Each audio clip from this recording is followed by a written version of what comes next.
এবার আমাদের জামালপুরে ঘটে গেল এক মর্মান্তিক ঘটনা। একটি যুবতী মেয়েকে মেশিন করে মেরে ফেলে রাখছে। আসলে কি হচ্ছে বাংলাদেশে কিছু বুঝতেছি না। খুন ধর্ষণ সব বেড়ে চলছে। তো চলুন আমরা দেখে আসি কি হয়েছিল। জামালপুরের মাদারগঞ্জে একটি সেচ পাম্পের ঘর থেকে রূপসী আক্তার নামের এক তরুণীর মরদেহ উদ্ধার করেছে পুলিশ।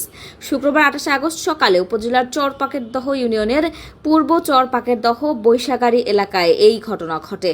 রূপসী আক্তার ওই ইউনিয়নের চরপাকেরদহ ঘোনাপাড়া এলাকার সাইরুদ্দিনের মেয়ে। পুলিশের স্থানীয় সূত্রে জানা যায়, বৃহস্পতিবার রাত 8:30টার দিকে কাপড় চোপড় নিয়ে বাড়ি থেকে বের হন রূপসী।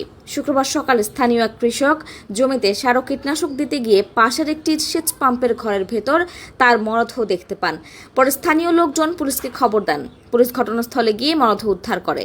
মাদারগঞ্জ সার্কেলের সহকারী পুলিশ সুপার মোস্তাফিজুর রহমান ভূঁইয়া বলেন, সকালে 999 ফোনের মাধ্যমে জানতে পারি পূর্ব চরপাকেরদহ এলাকায় একটি সেচ পাম্পের ঘরে অজ্ঞাতনামা এক তরুণীর মরদেহ পাওয়া গেছে।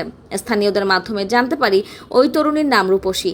পরে পুলিশ ঘটনাস্থল থেকে রূপসীর মরদেহ উদ্ধার করে। পুলিশের এই কর্মকর্তা বলেন, মরদেহটি ময়নাতদন্তের জন্য জামালপুর মর্গে পাঠানো হয়েছে। প্রাথমিকভাবে ধারণা করা হচ্ছে গলায় ওড়না পেঁচিয়ে রূপসীকে হত্যা করা হয়ে থাকতে পারে। এ ঘটনায় আইনগত ব্যবস্থা প্রক্রিয়াধীন। তদন্ত চলছে। ময়নাতদন্তের প্রতিবেদন পাওয়ার পর মৃত্যুর কারণ সম্পর্কে নিশ্চিত হওয়া যাবে।